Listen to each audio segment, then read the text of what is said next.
Good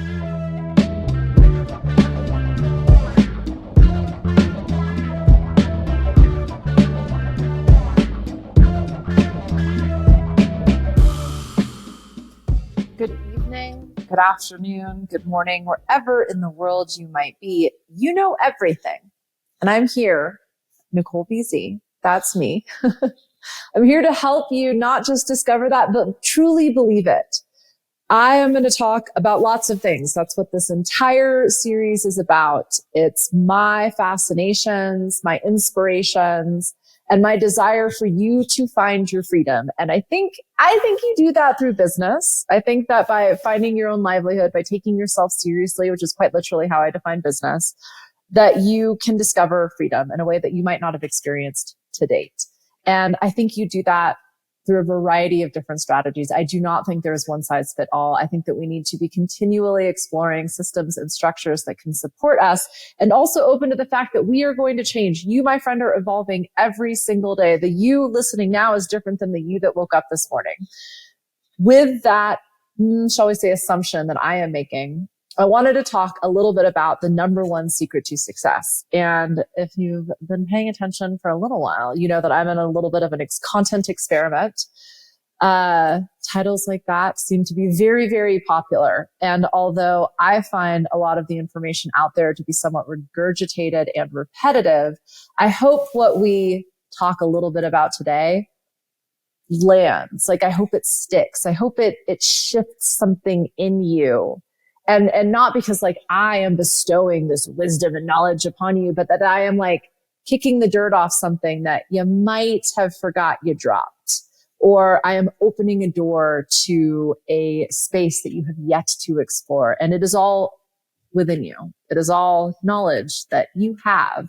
I'm just kind of giving you permission, or I am pulling back the velvet rope, allowing you to enter the very important concepts that I think we're going to be discussing today. I mean, the number one secret to the success, right? Like, that sounds pretty important. It just so happens to be something that millions of people are asking the internet or YouTube or ChatGPT certainly combed the World Wide Web and decided that this was a very, very popular topic. And although I found, as per AI, the answers to be somewhat shall we say empty and again, like obvious. I don't know. I guess I'm creating this because I think I got something interesting to say about it. So first things first, let's get the woo, positive psychology, soft skills, icky bit out of the way.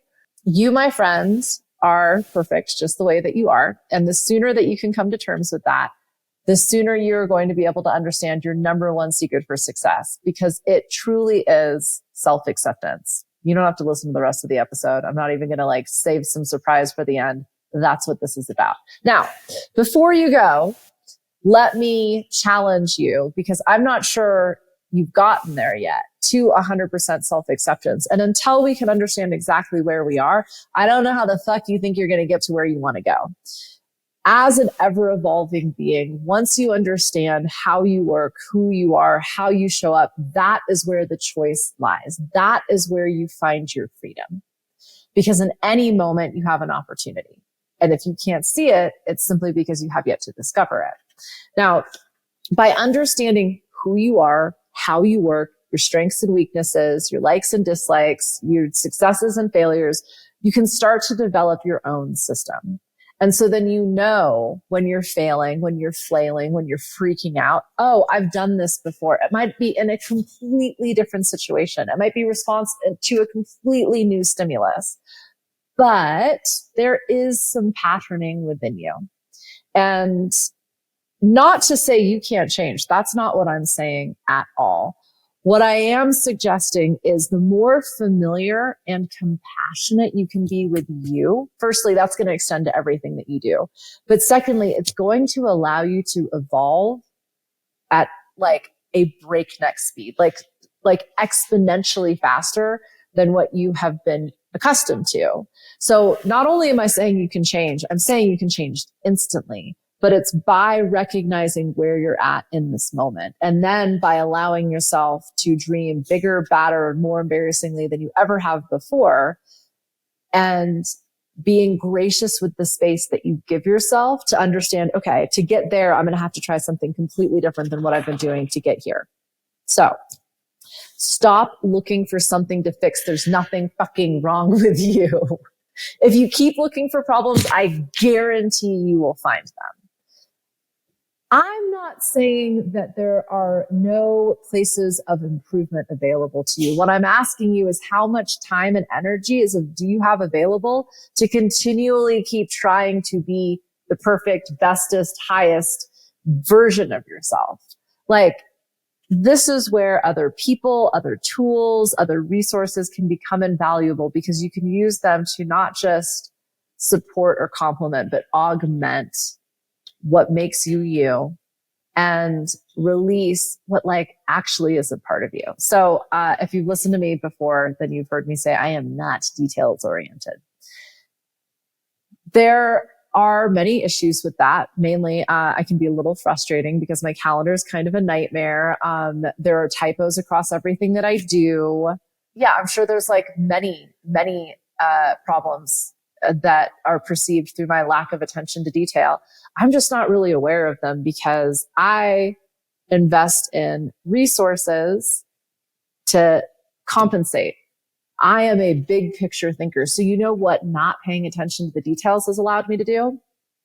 Live in 6 different countries. Own at least 20 different properties at this point in my life. It's allowed me to start flipping properties, even though I'd never done a renovation project in my entire life.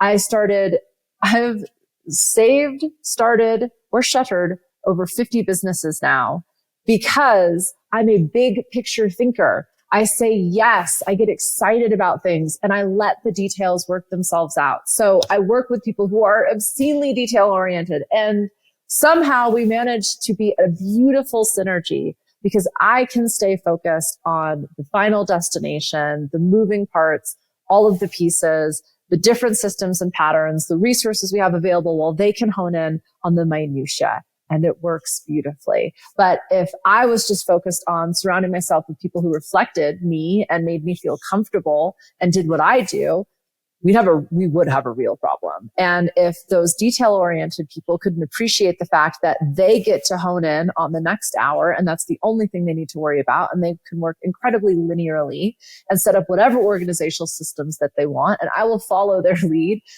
we would get really frustrated with each other. So one of the, I think, stumbling blocks that we have, firstly, is we've been programmed to think we're fucked up and we've got to fix it. And I think there's use in that exploration. And most likely that's what's gotten you to this moment right now, listening to me, is you're looking for that secret to success, right? But at some point we get to stop continually fixing ourselves and accept ourselves for who we are. And the first step in that is recognize your strengths are directly related to your weaknesses. I think about my father, who has created an unbelievable amount of success for someone who was essentially born in a sewer in the communist occupation in Warsaw, Poland, right? And he might also be defined as an obscene narcissist. I love you, Dad. You're not watching, it's fine.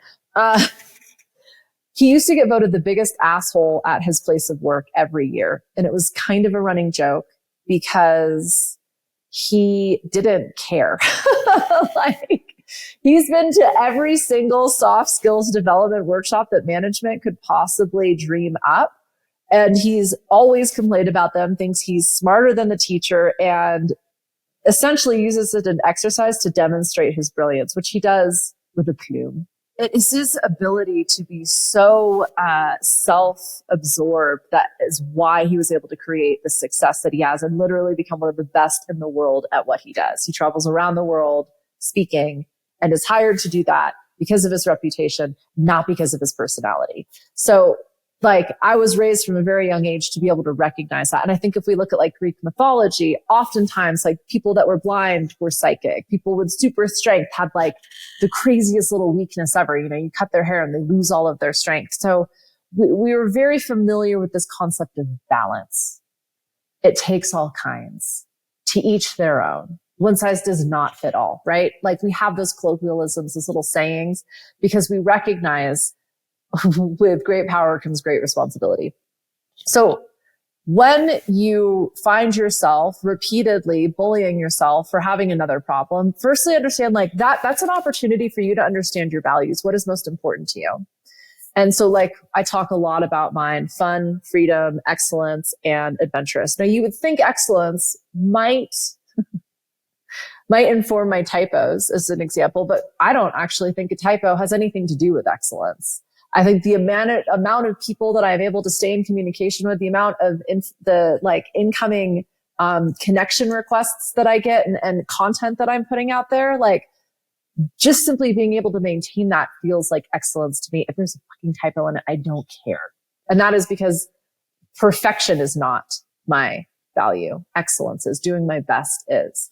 So I worked that out all by myself, and I get to honor that just for me. Values will help you understand what is most important to you, and they will let you off the hook in a way that you can stop beating yourself up for something that might not be important to you. However, it might be really important to somebody else. So if you find yourself continually kind of butting heads with somebody, take that step back. The reason I became aware of the fact that I am not detail oriented is my very first supervising manager at my first big girl job when I first started working in the music industry. And I was asked to kind of be an all-rounder and work in all of these different companies. And my supervisor said, "You're not detail oriented." And I was like, I don't even know what the fuck that means. Meanwhile, I was making myself so indispensable that I found myself as her supervisor in 3 months. So take from that story what you will.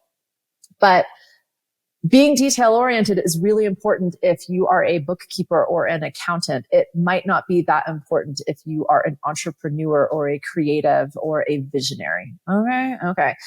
Honor and identify each other's values or the situational values that are at hand. And if there is a conflict, just simply make space for it. If someone needs you to be I have people that tell me about my typos. They're friends, they're peers. And on the one hand, I can say, thank you so much for letting me know about that. And I've had people then tell me, like, this is really damaging your career. Anybody who is going to cancel me or fire me because of a typo is probably not going to work very well with me anyway. I'm okay with that. Like, that's negotiating the space. A very obvious other example is if you're someone who family is number one to you and you find yourself having to continually push back deadlines, perhaps you're letting some other people down in terms of expectations because there's something going on with your family. That's a perfect example of calling attention to the fact, hey, family is super important to me. Deadlines are super important to you. I am always going to put family first. That might mean that some deadlines are missed. Is that something we can tolerate? Can we work out some non-negotiable deadlines? In which case I'll have to disappoint myself, potentially my family. Your family may not have the same expectations that you do either. The point being, when we find ourselves continually coming into conflict and we want to get very judgmental in regards to like individual deliverables, in my experience, that's often a value conflict around our strengths and our weaknesses, our priorities, what we deem as being demonstrable of success. So simply just make a plan for both. Okay. I got a little into the weeds there a little bit early, but I wanted to call that out because in terms of self-acceptance, when we learn to love ourselves, what we're saying is like, my best qualities are what's most important to me. Now, why does this matter? I talked about this in an episode I did a long time ago in terms of like goal setting theory. When we're able to understand where we're at and accept it, that allows us to build confidence and self-esteem. In goal setting theory, we first actually need to believe that we can do it. Setting an unreasonable or unreachable goal is setting yourself up for failure. And then that will start to think of ourselves as being failures. When we can reframe it as, oh, that goal was just actually not doable for probably a whole variety of different reasons. Let's change the goal. Let's move the target. When we know we can hit it, then we can start pushing it back. I just shared that in the last episode, so I'm absolutely repeating myself. But there are plenty of studies out there that prove when people can accept who they are They are more likely to believe in their own abilities, which allows them to take bigger risks, which allows them to persevere, which allows them to achieve more. Now, I'm pretty sure you're watching this because you want to be successful. So the number one secret to success turns out is self-acceptance. Now you might be saying, if I had accepted myself back when I was a raging nightmare asshole and everybody told me I had a huge attitude problem and I lacked attention to detail and I mouthed off to my employers all the time. Yeah, I might not be here talking to you right now. Oh, was that me? Not you, just me. Okay. What I'm saying is when we can love ourselves, then we can make a plan for improvement. So in those instances of very real feedback that I got, I decided that I should probably shut up and learn something. So I decided to try and ask questions rather than make statements, which for a large part of my youth, I did not do. I simply made statements of fact. Realized that I did definitely have a thing or two to learn. And so purposefully crafted, an attitude. It was a character that I played that was like the student and, the humble, beginner.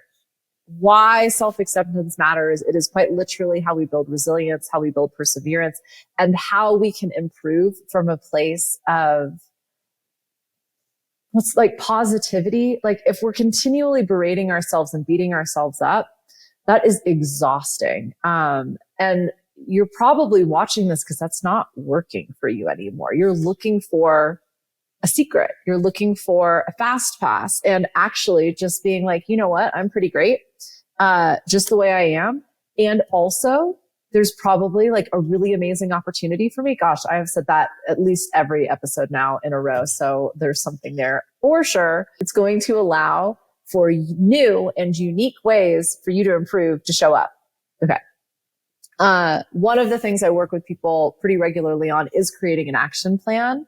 So let's say you want to be a better public speaker. I could probably work on that. Sign up for some workshops, go to some meetups, practice some pitches, go to some networking opportunities, make the goal not like who did I meet, but just literally did I speak out loud in front of other people for at least 10 minutes today, tonight, this week. When you actually identify some things you'd like to improve and then put some opportunities to do that on the calendar, it's different than just continually beating yourself up for who you are. The goal is to just create 1% of change a day. And maybe it's a little bit about not doing things. Something I identified, I had beat myself up for a really long time is I don't speak other languages fluently. If you get out of the United States, pretty much everybody else in the world does. And I thought we were idiots. I thought it was lazy. I know that speaking other languages unlocks the way that your brain works. It can open you up to new ways of thinking and creativity and concepts. The language frames our thoughts, right? So I really, really, really, really wanted to learn another language. It has literally been on my own like personal goals list for at least 10 years. And I finally got myself into a position where I felt like I had the space and I had the resources to invest in a one-on-one teacher. And I decided that I would actually invest in learning Spanish because I think for the United States, that's unbelievably important. And I'm embarrassed that I don't speak Spanish. And I did this for not quite a year. My circumstances changed and priorities shifted. I evolved instantly due to some stuff happening. And I had to be very, very clear on what was most important to me because I was not going to be able to incorporate everything. And when I looked at my commitment to learning Spanish, I realized I was not doing really anything outside of it. I talked a lot about doing things outside of it, like going to meetups and making my friends who are native or fluent speakers in Spanish speak to me in Spanish, listening to podcasts and watching TV shows and movies and music. I wasn't doing any of it. And I'm a big believer in, you will invest in what's most important to you. How do you know it's a priority? Because you're giving it time and attention. I had to let the Spanish thing go. And I could have beat myself up about it. I definitely could have looked at how much money I had invested and how much time I had spent trying to learn. Or I could just simply accept the fact that, like, at least at this space in my life right now, learning another language isn't a priority. And in as much as I thought it was, when I look at my behaviors and my habits, it simply wasn't. And I can move on. Accepting who you are and where you're at allows for your ultimate success. Because in that moment, well, to bring it back to that story and that conclusion, what I was able to do was prioritize fun, freedom, excellence, and adventure. I took the space and the energy and the financial investment and was able to give that essentially to the people in my life that I needed to be there for in that moment. And that it was an extended period of time. And I don't have any guilt about it. There's disappointment that I'm not this amazing, I wanted to say polyglot. I don't think that's the right word, but speaker of multiple languages. Maybe that will change. If that is something that is that important to me, then it will absolutely be something that I can make space for when I have the space again. But we create our own success by meeting ourselves where we're at and creating a plan and building that system. And I talk a lot about this. The way that you work is uniquely you. And if you hate yourself, if you beat yourself up for being you, I don't know how you're ever going to understand your own blueprint for success, your own system, your own strategy. And I definitely don't know how you're going to recognize in moments of change, in moments of choice, where you can react to a situation and go into that sort of fight, flight, freeze, or fawn response. Or you can recognize this is a very stressful moment and I have choices available to me right now. It feels like an either or. I feel like I'm stuck in a binary fight, flight, freeze, fawn. Those are either ors, right? But ultimately we always have multiple choices available to us. And with practice, we can understand my strengths play to this situation in this way. My unique abilities will inform me of the choices available. And when I know what the right thing, the good thing feels like for me, that's all I have to figure out in this moment. I might not even need to act in this moment. In fact, this might be time to take a knee and just allow this wave to crash. By practicing self-compassion and kindness towards yourself, you recognize that life happens, right? And each moment of doubt, of fear, of freak out is this space for you to start playing with your best self. That sounds like back to the like soft skills, woo, super cheesy, but it's so true. And when you can give yourself a break, that you find that space to go, okay, what should I really do here? If it's that scary, you probably haven't been here before. So rather than just repeating old negative patterns or beating yourself up or blaming yourself for it or trying to take control for it or needing to even act immediately, pause, practice that self-compassion. Remember, you got here. You've gotten through everything else. You're going to get through this too. Challenge that negative self-talk. And, something I do in those moments is I say, like, I just haven't discovered what's coming next, the opportunity. If I don't know what to do right now, I don't have enough information. If this feels impossible or like I'm stuck in the binary, I actually need to stay here a little bit longer because I logically, linearly know there are endless opportunities. And right now I feel like I have not lose or lose. And those two suck. So I'm just going to hit pause for a second. That is my strength. I've practiced that enough that's the adventurous value that I bring to it. I don't know what's going to happen. That's kind of the whole fucking point. I like surprises. I actually like falling over because it's a pretty boring story if everything just goes perfectly and according to plan. That's my own approach. What's yours? When you learn to let go of past mistakes, focus on the present moment and accept exactly what's happening, I hear a lot of people talk about this. You kind of go limp. It's interesting what happens. And my whole training is built around this ethos that by intentionally choosing our perspective, our attitude, our mindset, our energy in a situation, we effortlessly create success.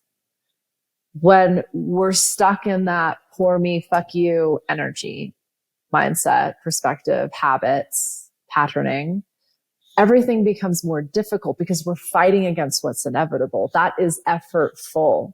So you can create success easier and faster than you ever have before without doing anything more.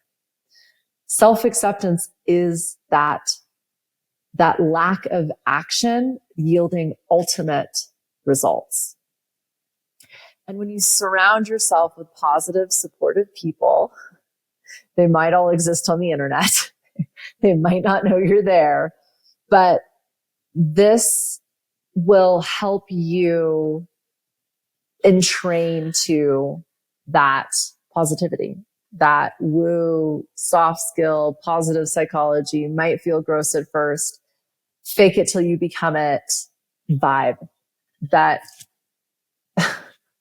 like, it's annoying because you see those people who are so present and so positive and everything works out for them. Why?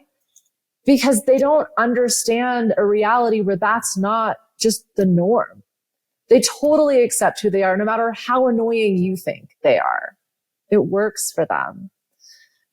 And lastly, of course, and obviously, if you need professional expert support, please get it. If self-acceptance feels impossible, if you feel like you have been stuck in a rut forever and there's no getting out, get help. Please respond below. I can point you in a million directions. If that feels way too like public, you can get in the Discord community. The link is below. It is free to join. You can send me a private message and we'll figure it out. I can't tell you how many people I've pointed to resources, to financing, to finances, to experts, to the support they in their acute situation deserve. And you were there, my friend. So if after all of this, it still feels impossible, hopeless, I mean, firstly, thank you for watching. Wow.